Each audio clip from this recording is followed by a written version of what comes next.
Halo semuanya, kembali lagi di podcast RR. So, jadi kali ini aku udah kedatangan narasumber. Ini menarik banget sih ini guys, kalian harus nyimak banget karena kenalin dulu, ini Bang Oham. Sebelumnya Bang Oham ini pernah di Indodax juga Bang ya? Yeah. Di Indodax juga, abis itu di ABI Asosiasi betul. Blockchain Indonesia. Jadi sempat juga jadi ketua di sana. Betul. Nah, habis itu sekarang kayaknya kesibukannya lagi jadi ya istilahnya government relation lah.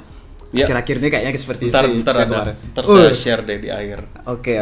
Langsung aja aku pengen ngulik-ngulik seputar di asosiasi sih juga. Sama pengalaman yang dulu-dulu di Indodax. Karena Indodax kan kita tahu udah legend banget nih. Bener. Istilahnya kayak kita pengen tahu perjalanan kripto di Indonesia. Maksudnya industri kripto dari ke government-nya, abis itu dari masyarakatnya gitu. Gimana sih Bang Oham? Coba perkenalkan dulu deh. Oke. Halo semuanya. Namaku Oham Dunggio. It was a pleasure to be here. Thank you ya udah diundang ke podcast RR ya. RR ya. RR podcast. Menarik sih kalau kita ngobrolin ini Bang, ngobrolin industri kripto di Indonesia. Sebenarnya udah banyak lika-liku yang dijalanin ya. Tapi lika-liku in a good way ya. Mungkin sedikit konteks. Kalau dari saya pribadi itu ngelihat industrinya ini semakin mature. Belum mencapai titik keemasannya kripto di Indonesia. Tapi sekarang ini kalau dibandingkan dengan beberapa negara lain, Indonesia itu udah termasuk yang hampir menjadi peringkat 1 loh. Dari segi pertumbuhan industri kriptonya ya. Terutama 2 tahun terakhir ini. Gitu. Tapi kalau misalnya mau lihat ke belakang dulu di saat awal-awal tadi kan udah dimention kan saya pernah di Indodax. Jadi waktu dulu saya di Indodax awalnya itu saya jadi CS Mas. Di tahun 2017 akhir. 2018 awal. Pas lagi bull run itu ya. Pas lagi bull run Bitcoin tuh dari harga 20-an jadi 100-an 190 juta. Jadi 295 juta waktu itu. Oh iya benar. Hampir sama kayak sekarang. Iya, 3 kali itu bull run pertama saya itu. Saya masuk di situ. Tapi sebelumnya udah masuk di kripto? Enggak, belum. Itu pertama kali. Pertama kali. Oke, benar. Masuk industrinya. Yes. Dan juga belum ada investasi dan lain-lain apa gitu di kripto. Udah sempet. Jadi udah sempet ada cuan dikit waktu itu. Kecipratan lah ya. Kecipratan dikit. Iya, jadi waktu itu kalau posisi industri di Indonesia waktu itu saya bilang masih hutan belantara. Kenapa tuh? Pertama, belum ada regulasi sama sekali. Di tahun itu belum ada. Belum ada. Sama sekali. Sama sekali, bahkan cenderung konotasinya orang kalau dengar Bitcoin atau aset kripto itu jelek banget sih Mas. Jujur aja. Jadi orang tuh menganggap kalau Bitcoin itu berbau-baunya penipuan, kemudian money game, Ponzi. Ya, karena memang waktu itu project-project yang berjalan itu project-project scam banyak kan. Di zaman itu tuh. Di tahun itulah. Itu saya bilang the dark age of crypto di Indonesia. Karena memang gimana ya, nggak bisa dipungkiri peran pemerintah untuk pertumbuhan industri itu sangat penting. Pada saat itu, pemerintah itu belum ada sama sekali melirik bahkan mengeluarkan regulasi tentang kripto. Sama sekali. Jadi pada saat itu saya ingat persis saat saya jadi CS di Indodax, kita itu secara spesial diinstruksikan untuk lay down atau lay low. Jadi jangan terlalu, kita bahkan nggak ada marketing waktu itu. Nggak ada marketing? Nggak boleh marketing. Dari Pak Oscar ini sendiri melarang kita nggak boleh marketing karena kita ini belum diregulasi. Karena takutnya nanti di-cut. Nggak boleh gitu. Jadi ibaratnya waktu itu kalau saya bilang itu bisnis ilegal ya dulu. Karena kita beroperasi tanpa ada izin. Iya. Ada sih izin yang lain, tapi izin spesifik untuk perdagangan kripto itu nggak ada. Dulu nggak ada. Jadi kita bilang itu abu-abu ya, bukan dark age lah. Itu masa-masa di mana kripto masih abu-abu. Masih terpolarisasi lah, ada yang anti kripto, ada yang crypto believer, belum ada yang di tengah-tengah gitu. Makanya pada saat itu investor yang institusional itu nggak ada yang berani sama sekali menyentuh kripto. Nggak berani. Semua orang yang invest di kripto pada saat itu adalah kalau dia bukan crypto believer atau blockchain believer, dia adalah gambler. Penjudi yang punya banyak duit. Hanya full spekulasi aja. Spekulasi. Spekulasi. Ingat banget waktu itu orang yang suasana itu persis kayak di bank pada saat itu. Gimana? Jadi kan ada CS, kan pernah ke bank lah, datang ke bank, ada satpam, ada resepsionis, ada CS. Sama persis kayak gitu suasananya dulu. Maksudnya di kantor? Di kantor dulu, bukan Indodax, dulu namanya tuh bitcoin.co.id. Iya benar. Gitu. Jadi pas masuk security-nya cek, abis itu diarahkan ke CS gitu. Terus kita akan melayani, maunya apa, mau buka akun kah atau mau diajarin trading lah atau apa. Jadi itu seperti CS tapi lebih ngajarin sih. Kalau misalnya kita ke bank pergi ke CS kan kita misalnya ada misalnya ada keperluan administratif lah, misalnya mau ganti username atau mau buka rekening baru. Kalau ini selain itu kita juga harus melayani kayak tolong dong ajarin saya untuk trading. Oke, itu bisa juga. Bisa. Datang udah belajar doang. Datang karena gimana? Jadi saat jadi CS itu menantangnya adalah kita masuk nggak ada yang ngajarin, tapi customer yang kita hadapin ini tuh udah permintaannya tuh udah macam-macam. Ada yang minta diajarin trading, jadi mau nggak mau kita tuh harus belajar sendiri waktu itu. Iya sih. Kita mau cari. Sedangkan informasi belum ada di mana-mana. Belum ada podcast, mau lihat podcast di mana? Belum ada zamannya waktu itu. Mau cari di Google juga yang keluar berita penipuan semua. Oh iya, riskan banget sih. Jadi waktu itu saya sama teman-teman CS yang lain itu kita akhirnya bikin working group, kita belajar sendiri. Gitu. Belajar kelompok antara. Belajar kelompok. Karena kalau kita nggak belajar kelompok, kita yang kena. Ada yang datang kita yang kena marah. Kita nggak tahu. Iya kan jelek. Dan yang datang marah-marah itu banyak. Iya. Kenapa kok duit saya berkurang gitu kan? Mungkin dia kurang pemahaman aja gitu. Benar. Dan saya rasa sampai sekarang masih banyak ya yang begitu ya. Masih banyak. Itu. Nah, jadi dari situ awal mula karir saya di industri blockchain dan crypto. Di situ nah itu kan masih dark age atau yang gray area lah. Kalau kita lihat sekarang, wah udah beda banget mas. Udah beda banget industri. Itulah kenapa tadi saya sebut pertumbuhannya itu sangat pesat. Karena itu kan tadi tahun 2018 tuh. 18. Ya.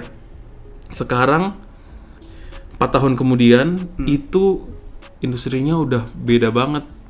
Istilahnya kita bilang vibes-nya udah beda. Kalau dulu kita harus operasi sembunyi-sembunyi, tidak ada lisensi.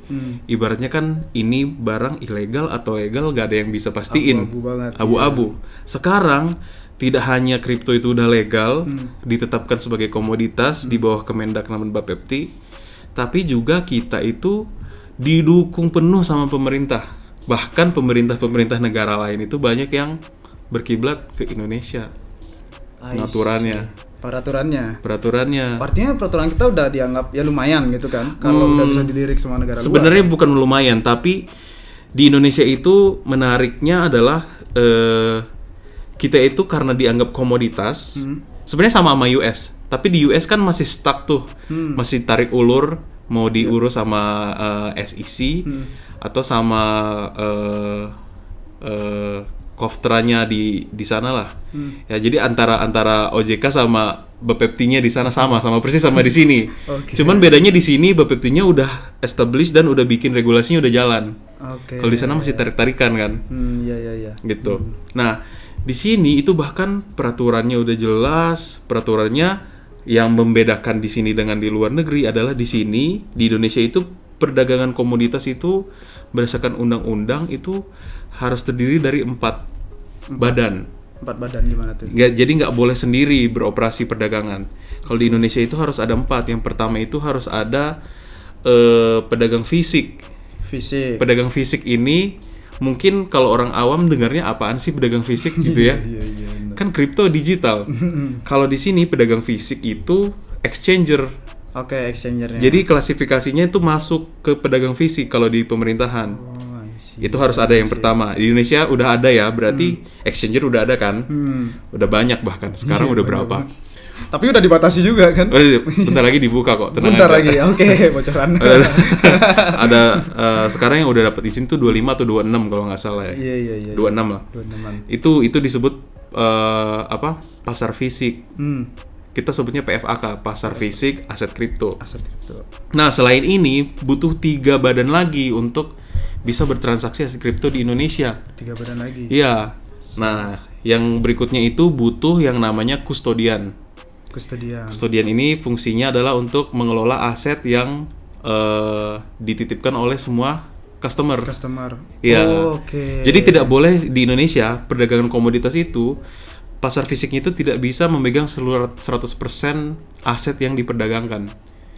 Ini gunanya nggak boleh dipegang 100%.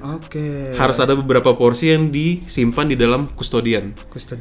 Ini adalah untuk mencegah adanya rug pull. Iya kan? Kayak kasus kemarin dong. Iya. Di negara lain itu nggak ada, di Indonesia ada sistem ini. Kustodian, tapi memang perizinannya belum ada nih. Kustodian nanti bukan perizinannya, tapi pihak yang akan menjadi kustodian belum ditunjuk. Oh gitu ya. Iya. Tapi bakal diproses yang bakal sebentar lagi kok. Itu kayak jadi 2 segmen yang berbeda nantinya. Nanti jadi 4 karena ada 4 kan. Ada 4 ini saya baru yang kedua nih. Oke. Yang kedua kustodian ya, udah jelas kan fungsinya. Yang ketiga itu ada clearing. Gimana tuh? Clearing itu adalah pihak yang akan memproses semua transaksi. On-ramp dan off-ramp. Itu harus ada badan khusus yang melakukan fungsi untuk menjalankan transaksi. Misalnya transfer dari tadi karena udah ngomong Indodex, ini by the way tidak disponsorin hanya karena ada background saya aja. Jadi misalnya mau top up di Indodex, itu nanti yang memfasilitasi perpindahan uang dari rekening saya ke rekening Indodax ini adalah clearing. Iya. Jadi ada satu pihak ini clearing yang akan memfasilitasi proses on-ramp dan off-ramp ini. Artinya kayak gitu. Kita deposit dan withdraw kita. Iya. Untuk mengatasi AML maksudnya. Ya, jadi nanti biasanya ini kan dilakukan oleh exchanger kan langsung. Ini harus, kalau di Indonesia itu harus ada badan sendiri yang melakukan mengeksekusi transaksi ini. Dan sekaligus mengaudit apa gimana nanti ya? Iya, jadi nanti intinya ini kenapa ada 4 ini supaya nanti security-nya itu tidak ada di satu tempat, tidak centralized. Ngerti nggak? Makanya ini blockchain. Sebenarnya keren sih. Jadi ini mendistribusikan fungsi supaya tidak ada satu pihak yang terlalu berkuasa. Benar. Ya, dan yang keempat harus ada yang namanya bursa. Di Indonesia lagi. Harus ada bursa. Kadang orang bingung, saya sendiri termasuk bingung dulu awal-awal mempelajari peraturan ini. Saya sempat bertanya apa bedanya exchanger sama bursa. Iya, aku pun bingung juga. Iya kan? Kalau sekarang nih. Iya. Nah, mungkin sekalian menjelaskan nih. Bursa itu fungsinya itu bukan untuk jual beli. Kalau di Indonesia ternyata. Bursa ini tugasnya adalah menjadi pricing, menjadi acuan harga. Jadi nanti pasar fisik atau exchanger ini akan memperjualbelikan aset kripto yang harganya itu didapatkan dari bursa. Bagaimana cara bursa mendapatkan harga? Bursa ini selain menentukan harga, fungsinya adalah untuk pelaporan. Jadi setiap transaksi yang dilakukan di exchanger itu akan dilaporkan ke bursa. Hanya transaksinya saja ya, volume transaksi, kemudian Bitcoin itu dalam hari ini berapa transaksinya gitu. Tidak ada data pribadi di dalam bursa ini. Gitu. Nah, dari pelaporan itu nanti bisa ini kan sebenarnya jadi agregator kan. Dari data jual beli ini yang akan dijadikan pricing, acuan harga. Sehingga apa? Sehingga semua exchanger itu harganya nanti sama. Nggak bisa arbitrate lah itu istilahnya. Betul. Oh iya, ini pertanyaan penting nih. Maksudnya kayak arbitrate itu di Indonesia sebenarnya kayak abu-abu apa gimana ya? Maksudnya kalau arbitrate maksudnya itu kan berbeda gitu kan luar negeri dengan apalagi mungkin bisa antar lokal. Nah, itu ada nggak kayak regulasi atau gimana itu? Saya terus terang saya belum melihat ya kalau soal regulasi itu ya. Iya, soalnya aku juga saya nggak yakin juga. Sempat aku baca di komen, kalau nggak salah di komen YouTube atau di mana itu, dan saya juga wah ini bukan levelku yang jawab itu aku juga kan. Jadi agak bingung sih. Nah, yang menariknya lagi nih, aku pengen tahu gimana sih, kan tadi perbedaan dari antara 2017 2022 itu jauh banget. Nah, pas ketika 2017 itu maksudnya aku pengen tahu vibe-nya di kantor, maksudnya orang-orang masyarakat yang mengadopsi itu ada nggak pengalaman unik gitu yang bisa di-share ke teman-teman di sini mungkin di sana. Kemarin sempat cerita ya pengalaman uniknya. Apa tadi ya? Kok aku lupa ya? Kemarin ini salah satu koin Dogecoin ada orang yang ini. Iya. Ingat. Ini dulu ya. Jadi ada satu, kalau orang bilang sekarang bocil ya. Bocil. Ada anak kecil datang. Anak kecil. Nggak kecil-kecil banget lah, udah SMP lah kita bilang ya. Okay. Antara SD, baru lulus SD masuk SMP. Bawa ransel gitu kan. Terus celengak-celenguk di depan. Terus waktu itu saya cuma berdua tuh CS-nya, yang satu lagi ada customer, saya lagi kosong, jadi saya panggil, sini silahkan duduk gitu kan. Saya tanya mau ngapain gitu kan, mau minta diajarin trading dong katanya gitu kan. Ya sebenarnya saya nggak punya sertifikasi trader, cuman kan waktu itu berbekal dari working group yang kita buat, saya sharing aja cara menggunakan platformnya bitcoin.id. Ya mungkin nanti kalau mau buy di sini, kalau mau sell di sini, terus ini candlesticknya apa, merah itu apa, hijau, yang basicnya lah yang saya ajarin ya kan. Saya tidak ada advice di dalamnya, nggak ada sama sekali, kita hanya menjelaskan cara kerja platform kita waktu itu. Oke, kayak gitu. Terus dia sempat nanya, koin yang bagus itu apa ya gitu. Dan kita memang selalu memberikan disclaimer bahwa kita itu bukan investment advisor. Jadi kita nggak bisa menjawab gitu kan. Ya udah, akhirnya dia pulang. Terus nggak lama kemudian, mungkin ada selang berapa minggu ya, dia balik lagi. Balik lagi. Celengak-celengak lagi itu di depan. Terus saya waktu itu juga masih kosong terus lagi. Kak, gitu kan, langsung datang. Ajarin buat withdraw dong katanya gitu. Karena waktu itu saya belum sampai ke withdraw, karena saya pikir ya anak kecil duit dari mana sih gitu kan, mungkin dia cuma mau belajar gitu. Oh ya udah, sini buka laptopnya, dia bawa laptop sendiri. Dia nggak mau pakai di kantor itu ada PC, tapi dia nggak mau pakai laptop dia aja kata gitu. Oke. Pas dia buka, itu saya berkali-kali saya memastikan dengan mata saya sendiri ya, saldo dia itu ada 1 M. Waduh. Ada 1 M. Tunggu dulu 1 M. 1 M. Anak SMP. Ya sekitar itu. Saya nggak tahu ya, karena melihat dari penampilannya gitu. Oke. Tunggu dulu, dia awalnya deposit di sana juga. Dia deposit tuh 1 juta. 1 juta. Iya. Seminggu saya nggak tahu tapi di dalamnya udah ada berapa ya. Tapi nggak banyak sih. Nggak nyampe 10 juta lah.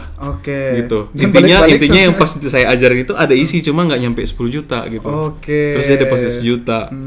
Balik-balik udah ada 1 M. Wow. Udah ada 1 M. Itu memang pas lagi bull run sih waktu itu. Oh, itu momen bull run. Iya, momen bull run. Tapi dia waktu itu bukan beli Bitcoin. Bukan beli Bitcoin. Dia belinya Dogecoin waktu itu. Ini. Emang ya, kayak tapi dia belinya Dogecoin full waktu itu. Apa ada dia lagi? Dia sempat share. Sharing dia. Jadi ini tadi lucu. Jadi tuh dia secara tidak langsung dia melakukan arbitrage, tapi dia nggak sadar. Oke. Ya, jadi dia itu punya akun satu lagi, tapi di exchange luar negeri. Oke. Pada saat bull run itu kan perbedaan harga antar exchange itu suka ekstrim kadang ya, karena ada perbedaan likuiditas juga antar exchange kan, jadi kadang ada satu exchange yang nyangkut harganya situ karena nggak ada yang jual lagi atau nggak ada yang beli lagi. Waktu itu dia sempat arbitrage ke exchanger satu ini yang kurang liquid, harganya memang masih di bawah waktu itu Doge-nya. Jadi dia beli Doge-nya di tempat itu, dijual di Indodax.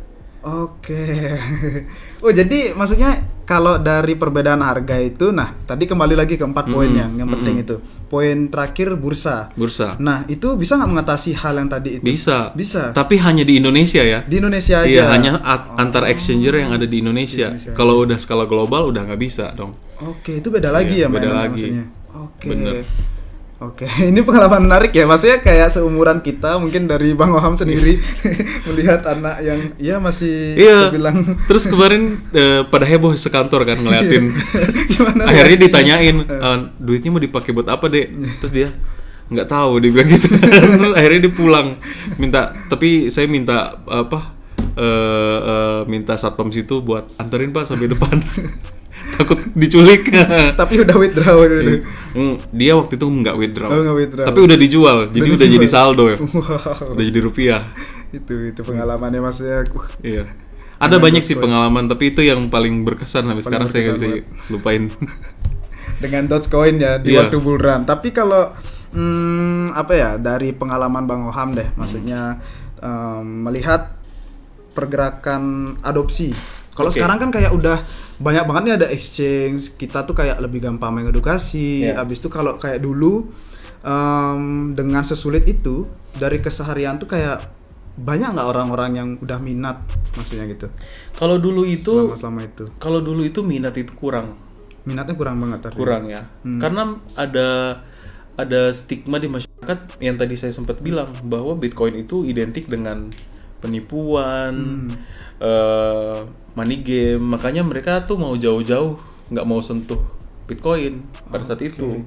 Tadi kan saya sudah bilang yang tipikal orang yang invest Bitcoin pada saat itu adalah kalau nggak dia crypto believer yang mengerti banget dan yakin dengan teknologi ini, ya dia gambler.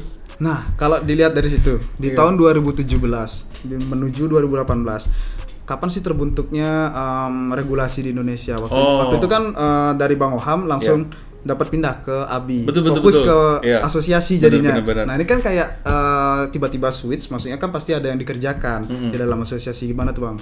Jadi sebenarnya ini kembali ada relevansinya dengan yang terjadi sekarang ya. Sekarang ini kan mungkin lagi ada berita kripto ini mau ditarik ke OJK BI. Oh gitu? Ke OJK? Iya. Tapi yang menariknya adalah dulu sebenarnya kita udah sempat lakuin itu. Kita udah sempat. Jadi gini, kan dulu tidak ada regulasi kan? Nah iya, awal tidak ada regulasi, habis itu dibentuknya asosiasi. Kemudian, nggak langsung dibentuk. Oh belum dibentuk. Sebenarnya waktu itu BI mengeluarkan statement tahun 2018 tuh, bahwa dulu sebutannya virtual currency dalam siaran pers BI nomor berapa saya lupa, nanti ada di websitenya kok, tahun 2018 menghimbau, itu bentuknya himbauan Mas. Jadi menghimbau kepada masyarakat untuk berhati-hati dalam melakukan transaksi virtual currency. Karena merupakan intinya beresiko lah ya. Nah, setelah itu diikuti dengan surat edaran juga yang melarang seluruh penyedia jasa keuangan itu memfasilitasi transaksi kripto. Penyedia jasa keuangan ini adalah perbankan. Jadi pada saat itu rekening bitcoin.co.id pun udah di-freeze. Sempet di-freeze karena ada peraturan itu. Dan kalau ATM-nya waktu itu kan ada ATM juga kalau nggak salah. Oh, yang Bitcoin ATM itu juga kena. Itu tapi bukan gara-gara siaran pers itu ya. Tapi itu karena memang waktu itu sempat dibuka di Bali dan rame ternyata yang bertransaksi. Tapi ramenya orang bule ya. Iya, bener. Karena rame akhirnya di take down. Nah, itu mungkin ada snowball effect ya dari situ, kemudian ini udah mulai terdengar. Itu awalnya artinya. Iya, itu udah mulai dilirik. Ini apa ya? Kenapa rame gitu? Tapi at least kita berhasil menggaungkan sampai ke telinga pemerintahan. Walaupun respon awal pasti menolak dan merestrik ya, melarang gitu. Tapi nggak apa-apa. Akhirnya dari situ, sebenarnya waktu itu kita melihat ini sebuah kesempatan untuk memperkenalkan teknologi kripto dan blockchain ke pemerintah. Ya, akhirnya kita waktu itu silaturahmi. Ceritanya kita ngetok pintu satu-satu. Sebenarnya bukan saya sih. Belum kapasitas saya waktu itu, adalah Pak Oscar dan timnya. Tim legalnya yang langsung mengetok dari pintu. Pak Oscar langsung. Betul. Pak Oscar tuh gerilya ngetok pintu satu-satu, memperkenalkan teknologi kripto dan blockchain ini, dan mohon bimbingannya ini bisa diatur di mana ya gitu. Setelah mengetok beberapa pintu, akhirnya diterima di Kementerian Perdagangan. Ya, mengetok beberapa pintu termasuk OJK dan BI waktu itu. Hanya tapi mereka nggak mau. Satu pintu aja yang terbuka. Iya, mereka waktu itu udah state sangat clear. Ini tidak termasuk di ranah kami tidak mau melakukan regulasi. Silahkan ke tempat lain. Dari si pihak? Dari OJK dan BI. OJK dan BI-nya. Kalau dari pemerintah apa tadi Kementerian Perdagangan itu menyambut baik. Akhirnya karena kita juga kasih contoh kasus pengaturan kripto di beberapa negara sebagai benchmarking lah ya. dan memperlihatkan ke mereka, karena kan waktu itu stigmanya masih buruk ya. Dan mereka tidak melihat adanya urgensi untuk mengatur. Malah tambah-tambah kerjaan aja nih gitu kan istilahnya.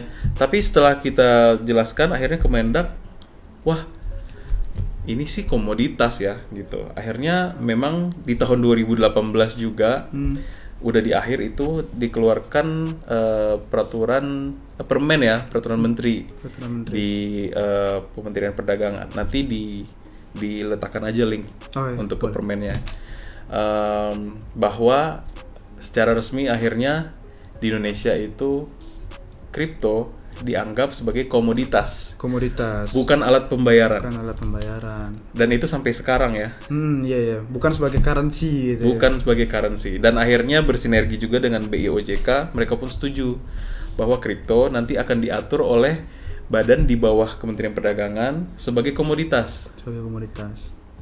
Badan itu adalah Bapepti. Ya, jadi Bapepti yang in charge ya, bertugas untuk membuat regulasi, kemudian mengatur seperti apa perdagangan kripto sebagai komoditas di Indonesia. Itu panjang sih prosesnya. Peraturan Bapepti yang pertama itu keluar 2019. Beberapa bulan setelah ditetapkan sebagai komoditas. Ya, tapi intinya setelah beberapa kali amandemen, karena kan ini adalah sesuatu yang bahkan negara maju seperti Amerika pun sampai sekarang belum selesai nih ngurusinnya. Ya. Negara-negara maju lain pun juga belum selesai ngurusinnya. Tapi saya bisa memberikan sedikit perspektif ya, bahwa sebenarnya di Indonesia, di Bapepti itu sendiri mengeluarkan peraturan sudah direvisi atau diamandemen berkali-kali sih. Dari 2019 sampai 2022 ini barusan aja tanggal 8 November kemarin itu diresmikan peraturan terbaru Perba 13 tahun 2022 yang mengatur tentang perdagangan fisik aset kripto lengkap bersama 4 yang tadi saya sebutkan. 4 pilar tadi itu. Iya. Betul. Mungkin ada linknya juga nanti bisa kita tampilkan. Itu bisa dibuka oleh publik kok. Jadi dari 2019 tadi ya awal peraturannya itu ada. Nah, ketika di ABI terbentuk itu kapan doang? ABI itu 2019. Di 2019. Ya, pas secara resmi ya. Secara resmi. Dulu itu sebenarnya cikal bakalnya itu yang Oscar dan tim melakukan gerilya, sebenarnya itu foundernya. Beberapa namanya di dalamnya ada Stephen Suhadi, Pandu Sastrowardoyo, ada 6 orang. Tapi itu adalah nama-nama orang yang waktu itu kemudian dibentuk menjadi foundernya Asosiasi Blockchain. Gitu. Saya sendiri waktu itu masih di Indodax. Itu masih. Dan tapi waktu itu belum ikut, maksudnya belum ya? Awalnya itu saya cerita masuk di ABI-nya gimana? Iya, maksudnya di ABI. Barangkali mungkin bisa bisa menginspirasi yang nonton, bener. Yang mau berkarir di dunia blockchain. Padahal saya sendiri tuh sebenarnya waktu itu saya background-nya itu arsitek. Saya itu arsitek. Cuman saya tuh setelah dari zaman kuliah sampai kerja itu saya ngerasa kayaknya saya itu nggak di sini gitu loh karirnya. Cuma masih nggak tahu mau kemana ya. Kenapa saya jadi CS di Bitcoin.co.id waktu itu? Karena pada saat saya mulai invest dikit-dikit lah di Bitcoin, itu saya kepikiran terus. Saya nggak bisa tidur, ngeliatin harga terus, ya kan? Iya. Terus kayak, wah ini kayaknya seru deh kerja di sini gitu kan? Iseng sih waktu itu. Dan pas saat saya kirimkan CV, kebetulan memang mereka lagi nyari. Jadi CS juga nggak apa-apa deh, yang penting kerjanya di sini gitu. Saya pikirnya begitu. Nah tapi fast forward di tahun 2019 akhirnya Oscar dan tim ini membentuk ABI ya, dan kemudian secara struktural harus dipilih lah orang-orang yang akan menjalankan asosiasi ini secara harian. Nah waktu itu akhirnya dari foundernya ini semuanya itu kemudian mengirimkan satu kandidat untuk operasionalnya ABI lah di dalam. Betul, waktu itu Pak Oscar menugaskan saya ya ke dalam asosiasi 2019 waktu itu. Waktu awal udah terbit regulasi, langsung ABI secara resmi dibentuk. Betul. Langsung Bang Oham udah bertugas di sana. Iya. Di akhir tahun 2019, pertengahan ke akhir lah itu saya pindah. Karena persyaratannya ternyata setelah saya diperbantukan, itu kan sebenarnya dalam proses pengesahan akta dan lain-lainnya. Setelah aktanya jadi, ternyata di dalam itu ada satu pasal yang melarang pengurusnya itu bekerja di exchanger. Jadi waktu itu saya diberikan pilihan, saya mau balik ke Indodax atau saya mau fokus di ABI tapi harus resign dari Indodax. Jadi sebenarnya saya waktu itu agak terpaksa ya masuk di asosiasi karena saya tuh di Indodax itu saya happy tuh kerjanya. Itu sesuai dengan passion lah ya. Kalau saya bilang ternyata saya senang di situ. Senangnya itu bukan hanya karena kriptonya, tapi karena bisa bertemu banyak orang, memperluas koneksi gitu kan. Kemudian mengantarkan saya ke opportunity yang tidak pernah saya pikirkan lah sebelumnya. Nah, tapi pada saat itu kan dengan adanya peraturan itu, saya sempat galau tuh waktu itu. Wah, saya masa tinggalin Indodax, tapi saya kan udah dapat tugas nih dari Pak Oscar. Jadi akhirnya dengan berat hati, tapi saya tidak menyesal ya. Cuma waktu itu saya berat hati, akhirnya resign dari Indodax untuk fokus di asosiasi. Ya, dan kebetulan pada saat itu yang berani resign dari exchanger itu hanya saya. Yang lainnya masih. Sehingga pada saat itu pas voting ada beberapa nama untuk jadi ketua, itu saya yang terpilih karena saya yang lolos dari kualifikasinya yang tidak boleh ada 2 kaki itu. Gitu. Itu adalah kemudian beban dan tanggung jawab yang berikutnya yang harus saya pikul pada saat itu. Itu benar challenging banget. Benar, challenging sih. Tapi saya rasa Oscar pun memilih saya itu bukan sembarangan pilih sih. Mungkin ada hal yang dilihat oleh Pak Oscar di dalam diri saya yang saya nggak lihat waktu itu. Ada potensi. Ya, dan alhamdulillahnya ya saya bisa membuktikan gitu loh. Padahal saya waktu itu deg-degan dan berbekal sedikit pengetahuan sih, hanya modal nekat sih kalau saya bilang. Gitu. Dan percaya diri aja sih. Tapi kalau dilihat dari perjalanan di industri dari 2017, 2019 ya dengan pengalaman 2 tahun lah ya udah berlangsung dari situ. Di asosiasi. Bener. Pengalaman menghadapi customer yang bermacam-macam sih. Jadi kita banyak belajar di situ. Belajarnya di lapangan langsung. Belajarnya langsung di lapangan saya, bener. Bener sih. Dari kacamata lapangan kita udah tahu kondisinya gimana, bener. Keren. Itu sangat-sangat membantu dalam saya beroperasi di asosiasi sih. Di asosiasi. Tapi jujur, itu adalah sebuah posisi yang sangat berat pada saat itu menjadi ketua dari asosiasi blockchain. Karena itu adalah asosiasi pertama yang tugasnya itu memfasilitasi diskusi dari industri ke pemerintah. Industri ke pemerintah sebagai jembatan. Iya, betul. Coba deh teman-teman kan mungkin belum tahu nih asosiasi itu ngapain aja gitu. Jadi coba deh Bang Oham kasih tahu deh gambaran asosiasi itu ngapain aja kesehariannya kayak gitu. Iya. Sebenarnya asosiasi itu perannya penting ya. Karena secara regulasi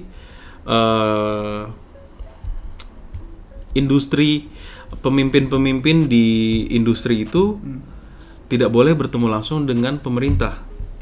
Tidak boleh. Jadi memang harus melalui asosiasi.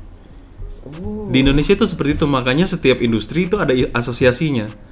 Iya kan? Mengatasi mungkin yang permainan apa gitu. Betul, karena untuk menghindari konflik of interest. Iya. Dan asosiasi itu rata-rata, nggak semuanya, rata-rata itu peraturannya sama seperti saya tadi. Pengurusnya tidak boleh bekerja di industri yang sama, untuk mencegah konflik of interest tadi. Gitu. Idealnya adalah seperti itu, seperti yang diterapkan di Asosiasi Blockchain Indonesia ya, yang sekarang itu masih berdiri. Kemudian sekarang itu diduduki kepemimpinannya oleh Ibu Asih Karnengsih ya, sebagai chairwoman. Iya, Ibu Asih. Betul. Setelah saya jadi dilanjutkan perjuangannya oleh Ibu Asih Karnengsih. Ini sekarang masih berjalan. Nah, jadi tugas asosiasi itu adalah untuk menjembatani antara industri dan government, pemerintah. Dalam halnya harus ada pihak ketiga ini supaya apa? Supaya nanti pada saat menyampaikan aspirasi dari industri itu tidak bias. Karena tidak membela kepentingan siapapun. Idealnya seperti ini ya. Dan itu adalah salah satu hal yang harus saya buktikan juga dulu. Waktu saya di ABI, karena saya kan backgroundnya dari Indodax. Ada banyak sekali memang celotehan atau wah dia membela kepentingan Indodax. Karena kan dia dulu orang Indodax. Gitu. Tapi beberapa keputusan yang saya ambil memang terlihatnya cenderung berpihak atau bias. Padahal yang keputusan yang saya ambil itu tidak bisa, atau keputusan yang diambil oleh asosiasi manapun ya, ini secara umum itu tidak semudah itu karena kita harus mendapatkan approval dari komite. Biasanya komite ini terdiri dari beberapa orang. Dari komite di dalam asosiasi. Ya, jadi istilahnya itu bos-bos saya. Kalau di asosiasi bos itu biasanya nggak cuma satu. Tadi dari beberapa founder tadi masuk ke komite. Waktu itu saya bosnya ada 6. Ada 6? Ada 6. Jadi pusing ya. Kalau kita sekarang misalnya kerja di kantoran lah, kita harus nyenengin satu bos aja kan. Kalau di asosiasi itu saya harus nyenengin 6 bos. Saya harus nyenengin government. Saya harus nyenengin industri. Jadi saya tuh posisinya kejepit loh, Mas, di tengah-tengah. Harus menyenangkan semua orang. Gitu. Jadi beratnya di situ sih sebenarnya gitu. Nah, tapi yang menyelamatkan saya dan mempermudah itu sebenarnya prinsip aja sih. Waktu itu prinsip yang saya pakai adalah ya keputusan yang diambil oleh asosiasi itu harusnya keputusan yang mengarah ke pertumbuhan yang lebih positif. Oke. Dari segi industri tersebut. Tentu saja akan memudahkan satu atau dua pihak tertentu. Pasti setiap keputusan pasti akan berpihak ke satu atau dua pihak tertentu. Yang pasti keputusan itu harus bersifatnya pertumbuhan yang positif. Jangan sampai menjatuhkan atau bahkan menutup industri ini itu. Asosiasi manapun, gak hanya di ABI. Iya sih, benar sih. Itu. Jadi mungkin yang bertanya-tanya asosiasi itu kerjanya apa gitu.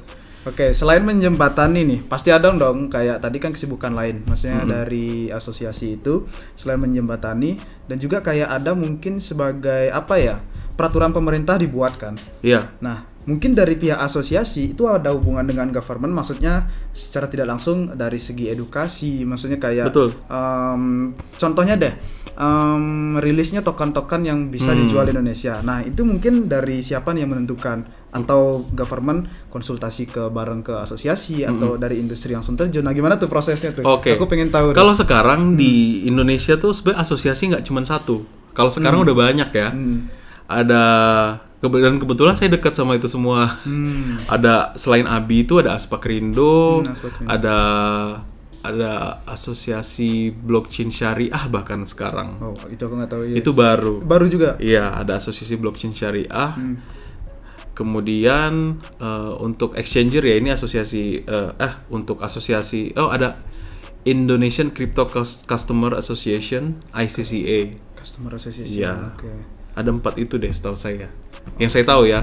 Jadi proses pembentukan regulasi itu biasanya dari Bapepti akan mengundang pihak asosiasi untuk working group FGD. Dari pemerintah akan mengundang. Iya. Atau tergantung. Atau sifatnya kalau misalnya ada needs yang tertentu dari industri, dari asosiasi bisa bersurat juga ke Bapepti untuk Pak, kita harus segera melakukan assessment terhadap misalnya NFT gitu. Nah, baru akan dilakukanlah working group.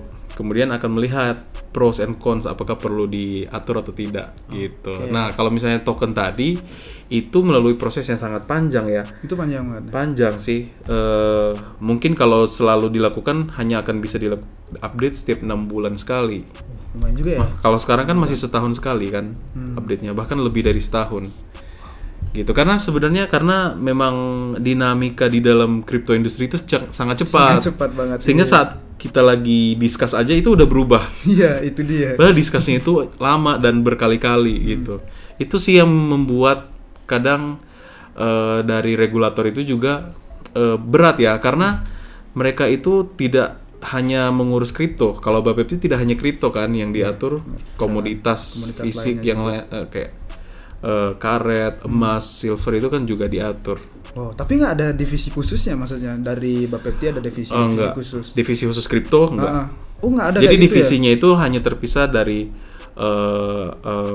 divisinya itu bukan spesifik berdasarkan aset yang diatur ya, tapi lebih ke yang ini saya bahasa simpelnya yang ini misalnya sistem perdagangannya, divisinya. Yang ini sistem keamanannya, gitu. I see dari sistemnya. Iya. Oke, jadi yang aku tangkap tadi itu kayak rembuk bareng dari asosiasi dan juga government gitu. Ada lagi nggak dari asosiasi yang Bang Oham pengen share nih? Maksudnya pengalaman mungkin. Kenapa bisa? By the way, Bang Oham udah nggak di ABI lagi? Udah nggak sih. Itu kapan keluarnya, Bang? Di tahun saya berapa? itu kalau di asosiasi itu seperti agak mirip seperti kayak OSIS lah ya. Itu kan organisasi ya. Organisasi. Jadi ada masa jabatan. Kebetulan kalau di ini setiap asosiasi berbeda ya, tapi kebetulan kalau di ABI itu 2 tahun sekali. 2 tahun sekali. Ya, jadi setiap 2 tahun itu satu jabatan itu ditentukan setiap 2 tahun. Gitu. Jadi kalau misalnya mau menjabat misalnya 2 periode berarti 4 tahun. Oh, bisa 2 periode. Gitu. Pada saat itu saya hanya 1 periode. Karena bertepatan dengan COVID ya waktu itu, pandemi. Oh iya. Periode saya tidak lanjutkan karena kita kan kalau ABI itu basicnya dia non profit. Oh gitu maksudnya. Ya, jadi kita tidak jualan apapun. Sumber revenue-nya itu hanya dari membership fee. Jadi itu donation based. Jadi kalau ada member yang ingin berkontribusi positif, maksudnya member sini ada perusahaan kripto atau blockchain atau non blockchain sekalipun, tapi ingin berkontribusi positif di industri ini, kita persilahkan jadi member, tapi sistemnya donasi. Dari situ. Nah, berhubungan dengan pandemi, karena situasi ekonomi lagi susah ya, semuanya juga susah, member kita juga susah, karena alasan operasional juga. Saya rasa saya yang tidak melanjutkan masa jabatan saya sebagai ketua. Jadi pada saat saya keluar itu ada selang beberapa bulan itu posisi ketuanya sempat kosong. Itu sempat kosong. Sempat kosong karena memang tidak ada operasional sama sekali kan. Waktu itu lockdown. Oh iya. Ya, dan saya rasa memang itu yang terbaik karena kita harus menghemat operational cost dong pada saat itu. Saya mengisi posisi itu pun tidak bisa beroperasi kan, karena kita tidak bisa beraktivitas pada saat itu. Benar. Jadi dari industri juga macet juga. Ya. Dan dari saya juga personally, saya merasa butuh beristirahat sebentar lah. Ya dari industri ini karena terlalu overwhelming lah ya. Nah, jadi saya memutuskan mungkin ini momen yang tepat untuk beristirahat dulu gitu kan. Jadi saya menyelesaikan masa jabatan, kemudian ABI itu sempat operasionalnya, tidak hanya ABI ya, saya rasa banyak perusahaan yang operasionalnya di stop dulu karena tidak bisa ngapa-ngapain juga kan. Ya itu adalah keputusan terbaik pada saat itu. Gitu. Nah tapi by the way pas lagi istilahnya break ya istilahnya di asosiasi break abis itu, tapi Bang Oham sendiri kayak masih aktif nggak, keep in touch nggak sama teman-teman di sana, maksudnya kayak masih ngapain? Sih. Ada kesibukan? Kebetulan kalau waktu itu saya break, saya pindah tinggal di Bali. Itu pindah tinggal di Bali? Pindah di Bali, di Ubud. Sebelumnya di Jakarta? Iya sebelumnya di Jakarta. Kemudian karena situasi lagi pandemi dan pada saat itu sudah mulai sedikit diangkat, lockdown sudah selesai, saya pikir mungkin tinggal di Bali dulu deh gitu ya, karena di Jakarta juga penyebarannya cepat sekali kan. Jadi saya mau mencari kota yang lebih sepi, relatif sepi, dan waktu itu Bali sepi banget sih. Pas kesini. Kute itu udah kayak kota hantu. Benar-benar. Gak ada siapa-siapa. Di Ubud masih mending malah. Iya, di Ubud masih kayak ada tamu-tamu long stay gitu. Masih ada. Sudah kehidupan. Begitu. Jadi saya waktu itu di Ubud sekaligus istirahat, sekaligus ada beberapa teman yang akhirnya karena nggak tahu mau ngapain, mereka mencoba untuk membuat project Web3 sama DeFi. Iya. Dan waktu itu saya membantulah jadi advisor. Sampai sekarang sih masih advisor. Masih juga. Iya. Jadi projectnya apa tuh kalau boleh tahu? Boleh share sedikit kali ya. Ada 2 project. Yang pertama itu project di Bio Network. Itu sebenarnya genetic testing based on blockchain. Iya, di Bio.network, DEBIO. Di Bio.network. Jadi itu adalah sebuah solusi genetic testing yang private.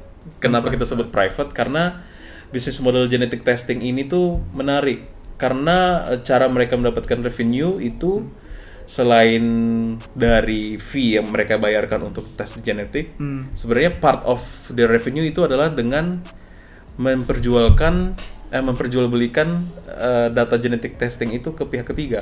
Memperjualbelikan. Ya, jadi profitnya justru lebih besarnya datang dari situ. Dari situ. Ya. Oke. Seperti itu. Jadi ini tadi kan itu berbasis di blockchain juga ya. Ya. Maksudnya dari storage-nya atau apa ya, dari cloud-nya mungkin kan. Nah, kalau project lagi satu nih. Project yang satunya lagi itu namanya Myriad Social, MYRIAD. Oke, Myriad Social. Sosial media. Jadi iya, benar, sosial media mirip Twitter lah. Mirip Twitter tapi Web3. Oke. Jadi crypto based. Loginnya itu pakai alamat kripto. Pakai alamat wallet aja langsung login. Iya, gitu. langsung login. Oke. Karena nanti setiap kali ada yang nge-like itu bisa dapat kripto. Oh gitu sih. Bisa langsung, misalnya suka dengan postingan siapa, kita bisa langsung donate ke situ. Oh, langsung donate itu. Iya. Oke. Itu waktu pas awal-awal tinggal di Bali. Ya, sekitar 2020, 2021 ya. Selama saya tinggal di Bali. Itu kesibukannya ngurusin project itulah. Gitu. Nah, kalau sekarang nih maksudnya apakah sampai sekarang tadi yang keduanya itu kan tadi Bang Oham bilang masih jadi advisor juga? Masih dua-duanya. Masih jadi advisor kok. Kebetulan dua project itu masih jalan. Dan masih jalan keduanya? Masih jalan keduanya. Justru baru mulai platformnya itu baru mulai selesai beta testing, udah mulai launching itu baru di 2022.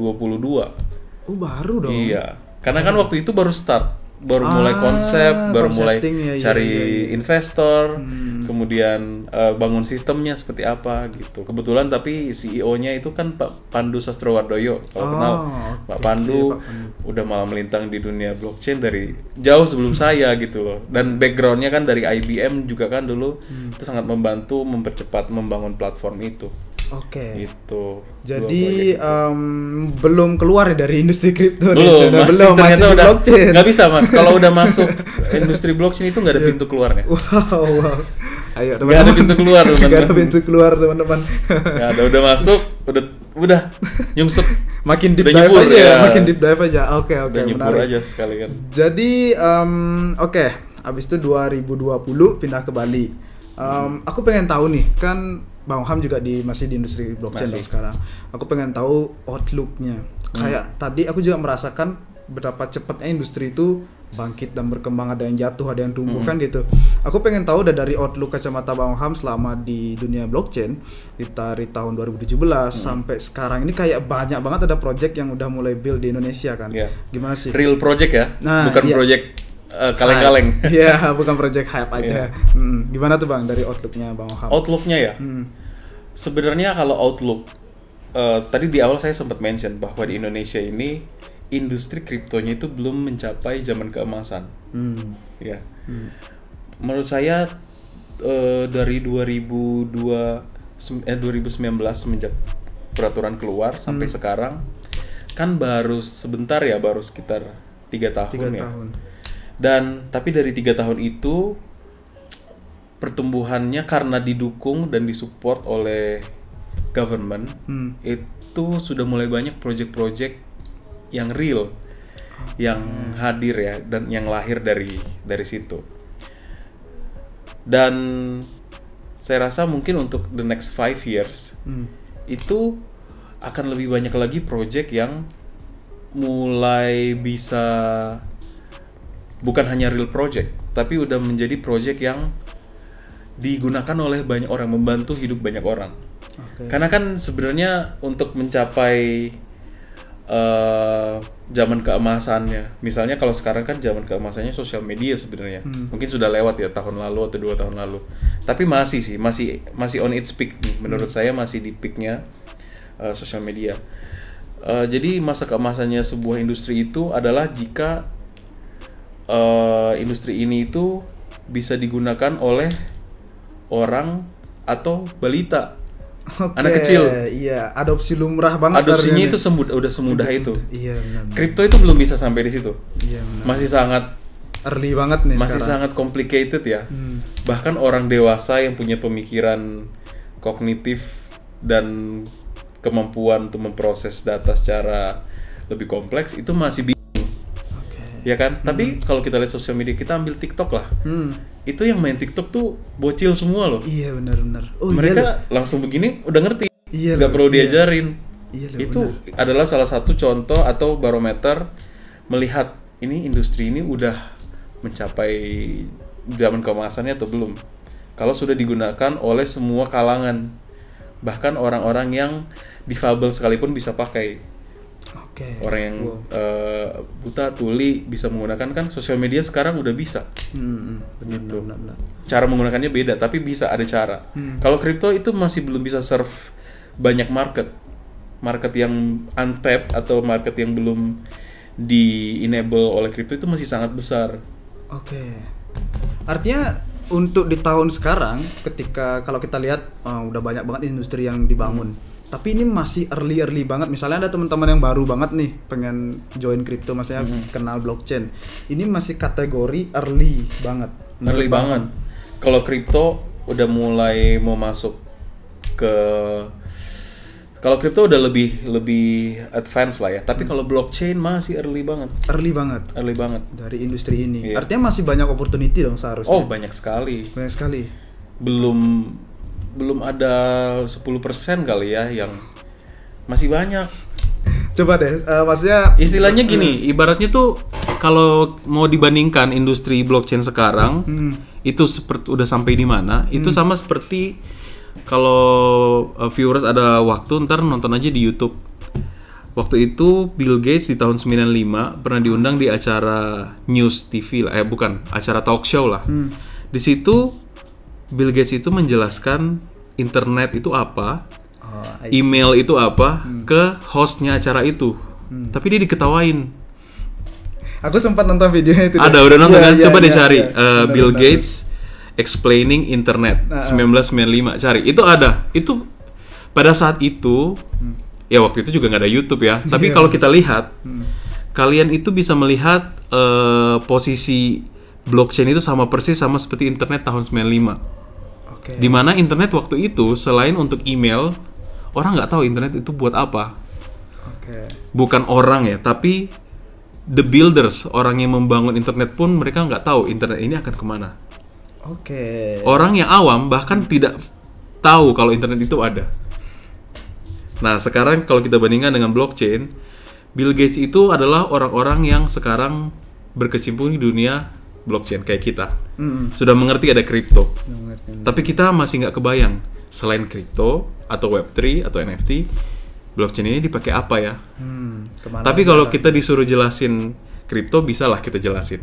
Tapi orang awam tahu blockchain aja nggak? Pernah dengar aja nggak? Kita jelasin kripto, mereka pasti bingung. Sama seperti si host TV yang dijelasin sama Bill Gates. Sama persis kayak gitu. Coba lihat 95 ke sekarang 2022, itu kan ada selang 20 hampir 30 tahun kan? Perkembangannya lihat dong. Social media, video call, banking, payment, bahkan sekarang bisa bikin game, ya kan, video game, mobile gaming, internet game. Dari internet, abis itu website, web 1, web 2, sekarang lagi. web 3. Sebenarnya kan ini masih rentetan dari internet. Dari internet juga. Blockchain gitu. Ini kan adalah evolusi terbaru dari internet, web 3. Iya kan? Dan ini web 3 baru banget nih, baru early stage banget nih. Web 3 itu masih saya sendiri tuh masih nggak bisa bayangin. Tapi pernah ada satu statement yang menarik, bahwa sebenarnya ini statement dari dulu founder di asosiasi ya. Menurut beliau, Web3 ini potensinya sangat besar, bahkan dengan Web3 itu sebuah negara baru bisa diciptakan. Sebuah negara baru bisa diciptakan. Jadi negara yang baru belum pernah ada, tetapi basic rules-nya seperti undang-undang, kemudian sistemnya itu bisa diatur oleh sistem blockchain. Wow. Itu deep banget sih itu. Itu deep banget itu. Tapi kalau kita ngerti nggak? Maksudnya itu di luar nalar. Maksudnya dipikirin aja tuh enggak gitu loh. Tapi kok bisa ya? Tapi secara teori beliau itu menjelaskan memang bisa. Misalnya pemilihan umum pakai votingnya blockchain. Iya benar. Kemudian membuat regulasi semuanya sistemnya blockchain aja gitu. Administrasi yang diperlukan untuk membuat sebuah negara itu bisa di-solve menggunakan blockchain.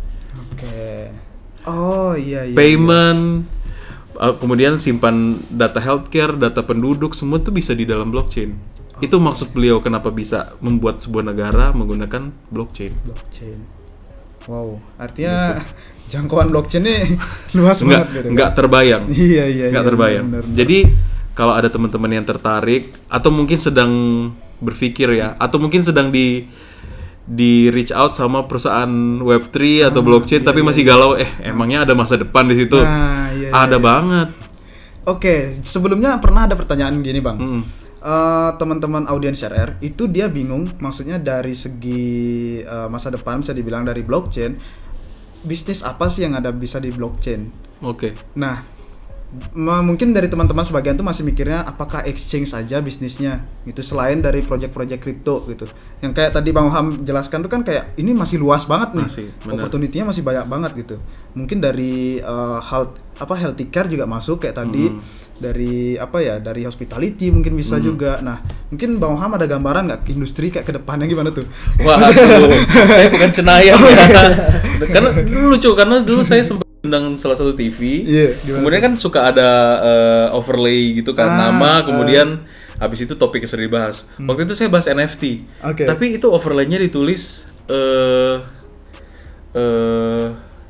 kalau nggak salah pokoknya ada dukun-dukunnya deh. Kok bisa ada dukun? Soalnya waktu itu narasinya adalah NFT nyata atau maya gitu kan, ada maya. Kemudian pembahasannya mengarah ke sana, ini maya ya, tidak nyata atau goib, ada goib-goibnya kan. Waktu itu sempat ada goib-goibnya. Kemudian di overlaynya tuh jadi ada dukun-dukunnya deh kayak. Saya jadi bisa relate sama si Bill Gates yang waktu itu. Saya lagi jelasin serius, tapi kok respon dari masyarakat awam tuh sepertinya kayak menganggap saya itu rukun gitu loh. Waduh. Gitu. Iya. Jadi ya lucu aja, tapi saya senangnya adalah paling nggak sudah mulai ada awareness-nya lah. Walaupun masih dianggap ini barang goib gitu. Iya. Ya mungkin tahun ini dianggap barang goib, 5 tahun lagi baru dia, wah kenapa dulu nggak dengerin ya? Itu mungkin ada yang nggak, nanti semua jadi goib. Karena memang blockchain itu goib, kan tidak ada fisik ya. Nggak salah sih sebenarnya. Bener juga ya, statement aja ya. Bener. Oke. Gini deh, dari kita masuk ke aku pengen tahu tentang investmentnya dari Bang Oham pribadi deh. Tadi kan kita udah jelasin dari industri blockchain, habis itu by the way tadi tuh belum menjawab pertanyaannya loh. Oh iya bisnis. Juga. Iya bisnis. Tapi sebenarnya saya tuh nggak punya jawaban pasti. Tapi kalau misalnya saya yakin ada audiensnya RR yang mungkin sekarang lagi bikin research, kira-kira mau bisnis apa ya gitu ya. Saya rasa mungkin mindsetnya harus dirubah. Gimana tuh? Sebenarnya untuk push forward industri blockchain, kita itu butuh untuk sekarang kita belum butuh businessman, kita lebih butuh orang yang visioner. Jadi mungkin yang harus dikedepankan itu, dan saya tahu ini agak susah ya, yang harus dikedepankan itu adalah bagaimana saya bukan bagaimana saya membuat bisnis yang bisa mendatangkan cuan, tapi bagaimana saya menciptakan solusi atau platform atau whatever it is lah ya. Bagaimana saya menciptakan sebuah produk blockchain yang bisa membantu banyak orang. Karena kalau udah dipakai banyak orang, cuannya pasti akan ngalir. Benar banget sih, benar. Jadi jangan, ya kalau menurut saya pribadi, kalau misalnya ngincernya cuan sekarang, mohon maaf agak sulit. Karena selain di exchange itu kita nggak tahu mendatangin cuan dari blockchain itu gimana. Jadi memang ideally adalah membuat ide sekreatif dan segila mungkin yang belum pernah kepikiran mungkin. Kemudian ide ini tuh emang harus didanai oleh VC dulu. Nah, itu dia. Dari situ kita bisa kembangin idenya, dan kalau terbukti berhasil baru bisa dapet cuan dari situ.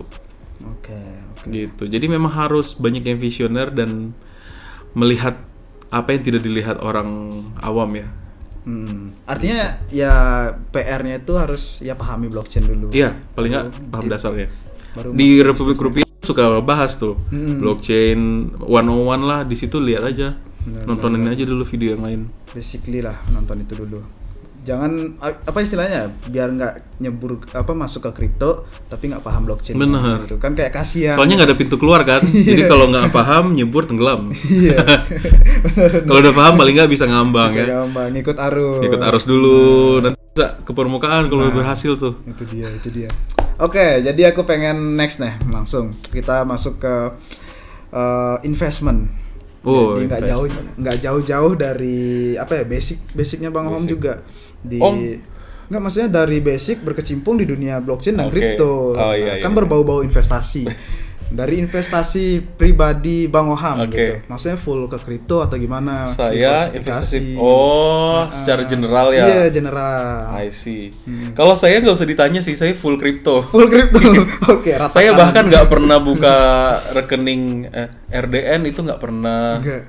Nggak pernah reksadana, nggak pernah obligasi, saya nggak pernah sih. Dari sebelum masuk industri kripto udah kayak gitu? Maksudnya? Iya. Karena pertama kali saya investasi itu ya investasi kripto, langsung beli Bitcoin.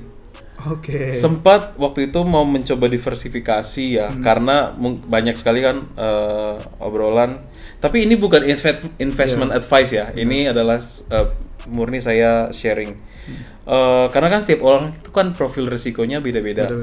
Saya tuh sukanya resikonya yang lebih tinggi, tapi returnnya juga tinggi gitu. Jadi kan kripto banget itu. Iya benar. Jadi dan kebetulan pertama kali saya invest, ini tidak ideal sih sebenarnya, langsung ke kripto, which is yang paling resikonya paling tinggi, ya kan?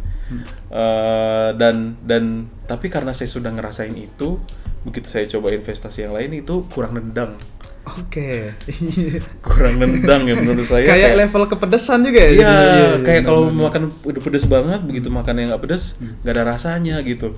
Jadi balik lagi. Iya, tapi cuman sekarang emang sudah belajar ya. Karena dari situ, karena preferensi saya seperti itu, saya kehilangan banyak juga sih.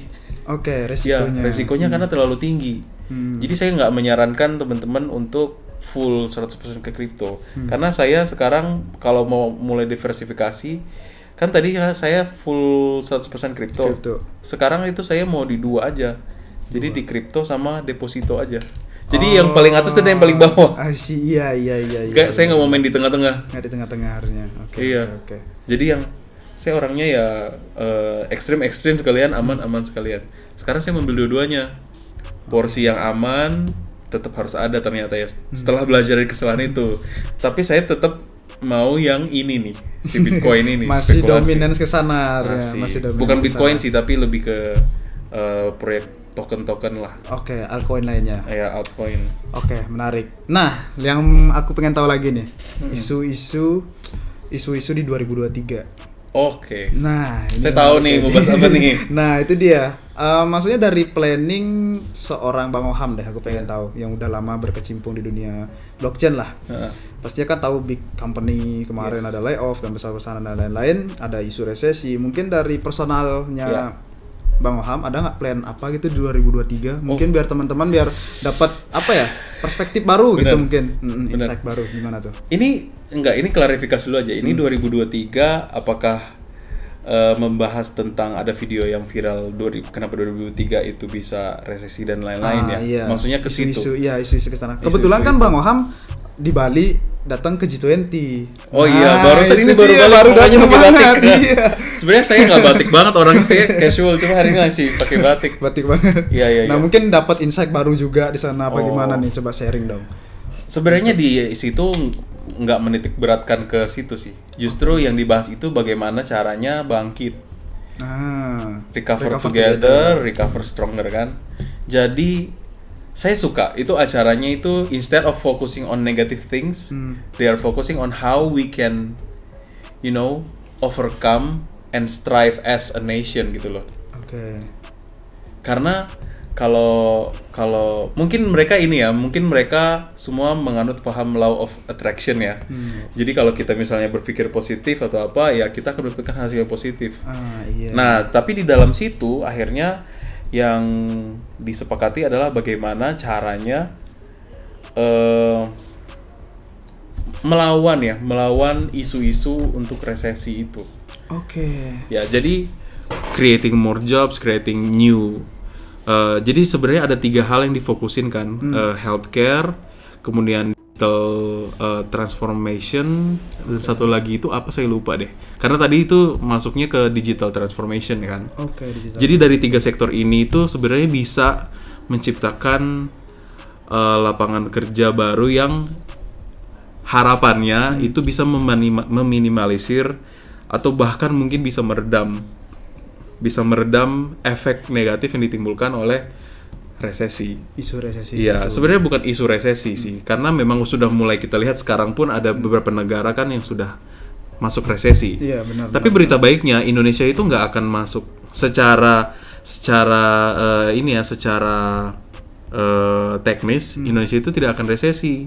Karena kan resesi itu harus dua kuartal berturut-turut pertumbuhan GDP-nya di bawah 5% kan. Indonesia itu semenjak Covid terakhir yang resesi semua negara, setelah itu pertumbuhannya bagus banget. Iya, masih oke. Masih oke. Karena komoditas kita kuat juga kan di Indonesia. Nah, jadi salah satu sebenarnya kalau dari obrolan ngopi ini ya sama teman-teman, Indonesia itu adalah salah satu negara yang alhamdulillahnya impact-nya paling kecil saat nanti kalau memang semua negara sedang resesi. Karena biasanya negara yang akan, bukan biasanya, karena diprediksi negara yang akan resesi 2023 itulah negara yang low on resource. Bukan human resource, tapi sumber daya alam. Daya alam. Indonesia itu tidak pernah kekurangan sumber daya alam dari dulu. Nggak pernah. Benar. Bahkan kita kan udah swasembada pangan. Artinya tanpa bantuan negara lain, makanan kita itu cukup menghidupi rakyat kita sendiri. Negara maritim. Iya. Masa nggak bisa makan? Bener. Gitu kan? Iya benar. Benar. Jadi intinya selama tidak ada intervensi mungkin perang atau apa, Indonesia harusnya fine aja sih. Impact-nya kecil lah. Gitu. Dan mungkin tadi pertanyaannya kalau dari saya pribadi gimana menghadapinya? Plan-nya gitu, plan-nya mungkin ada plan tersendiri. Iya. Saya sih sedang ada fokus di satu project ya. Project pemerintah yang semoga aja itu bisa menyumbang sedikit GDP lah untuk negara. Gitu. Paling tidak adalah project besar saya bisa bilang. 2023 kan? 2023. Ya, 2023 pasti ada beritanya. Nanti mungkin bisa di Republik Rupiah di announce-nya. Kalau sekarang belum, masih classified, saya belum bisa bilang. Belum bisa bocor. Belum bisa. Tapi menarik. Project dari pemerintah. Project gabungan pemerintah, industri gitu. Menarik lah pokoknya. Oke. Gitu. Ya semoga ini bisa tidak hanya membantu saya, tapi membantu industri dan juga membantu negara gitu. Di industri blockchain masih? Masih dong. Masih seputaran ini? Kan nggak ada pintu keluar. Oh iya. Udah masuk nggak bisa keluar lagi. Oke. Gitu. Oke. Jadi mungkin ada yang lain nggak? Maksudnya kayak mempersiapkan cash atau apa dan lain-lain? Saya nggak bisa kasih advice seperti itu ya, karena kondisi ekonomi orang kan beda-beda ya. Mempersiapkan. Kalau saya sih lebih ke manage ekspektasi dan pengeluaran aja ya. Iya. Ya, jadi kalau sekarang mungkin terlalu worried sama 2023, saya rasa cukup waspada aja, nggak perlu overthinking ya. Dan dari waspada itu paling nggak udah tahu nih, akan ada kemungkinan. Paling nggak ya mulai kurangin lah pengeluaran. Kemudian mulai stok makanan ya, menurut saya penting. Bener. Makanannya mungkin mulai stok makanan-makanan yang bisa tahan lama kayak beras atau makanan pokok ya untuk survive. Ibaratnya kan kita makan nasi aja itu bisa hidup. Iya benar. Jadi stok beras. Saya juga di rumah lagi stok makanan tuh. Karena saya nggak mau kayak di lockdown kemarin kan tiba-tiba orang tuh itu ngeborong, panik buying banget itu. Panik buying. Sama kayak kripto udah sama kan, tapi ini bedanya yang diborong makanan gitu. Supermarket semua kosong, kita nggak ada makanan. Jadi menuju itu pelan-pelan kita kumpulin satu-satu. Mungkin yang biasanya bulan ini beli beras 5 kilo, lebihin lah 7,5 kilo, sisanya disimpan. I see. Gitu. Simple thing banget itu. Iya kan, tapi kan itu basic. Paling nggak, karena saya yakin saat resesi kemungkinan terburuknya pun akan ada orang yang kehilangan pekerjaan. Tapi paling tidak makanan dia ada untuk bertahan hidup. Karena untuk yang paling penting untuk melewati resesi itu adalah bertahan hidup dulu. Bertahan hidup, pastikan punya tempat tinggal, punya support system, punya teman-teman yang siap membantu gitu. Dan istilahnya sekarang itu udah deh, jangan cari musuh dulu deh, cari teman sebanyak-banyaknya, paling nggak bisa bantu gitu. Benar. Jangan cari masalah dulu. Iya kan, maksudnya semua orang bisa lakukan ini gitu loh. Mau dia ada duit nggak ada duit, semua orang bisa lakukan ini. Ini the least that we can do gitu. Let's go. Gitu. Oke, jadi intinya teman-teman, kebetulan kan Bang Oham datang juga dari G20, udah melihat suasana gimana sih perkembangannya di sana. Habis itu juga kacamata dari industri blockchain sendiri, habis itu juga tentang pandangan di 2023 apakah Indonesia, ya menurutku juga fine gitu kok. Kemarin kan aku juga sempat sharing-sharing sama teman-teman, maksudnya ada beberapa yang nanyain juga, kayak ada yang panik, habis itu ada yang udah memahami kondisi yang lain-lain, kayak kayaknya kita masih oke lah. Mungkin ada efek domino di luar, mungkin kita kena sedikit dari beberapa sektor. Itu pasti. Iya, gitu kan, dari beberapa sektor pasti ada. Tapi yang pasti kita harus waspada aja sih kan gitu Bang ya. Oke, thank you banget Bang Oham. Mungkin ada nggak mau tambahan lagi? Apa yang mau disampaikan ke audiens RR nih, di Sobat RR? Mungkin saya mau ngomong satu slogan ya. Gimana tuh? The future is coming. Let's go. Gitu aja. Oke, thank you Bang Oham udah nyempetin hadir di sini. Sama-sama. By the way, ini sibuk banget Bang Oham tadi, kita mendadak banget langsung kan lagi di Bali. sore hujan-hujan langsung kita podcast bareng. Thank you banget. Abis ini mau rencana balik Jakarta apa gimana Bang? Iya, balik ntar 2 hari lagi balik. Oke. Kan masih ada besok. Oh iya, masih 15-16 puncaknya. Oke, thank you banget Bang Oham. Thank you. Glad to be here. Oke, thank you. Mungkin segitu aja teman-teman. Thank you udah denger sampai habis. Jangan lupa follow dan subscribe channel Republik Rupiah biar nggak ketinggalan konten-konten menarik lainnya. So, sampai jumpa di podcast selanjutnya. Cheers.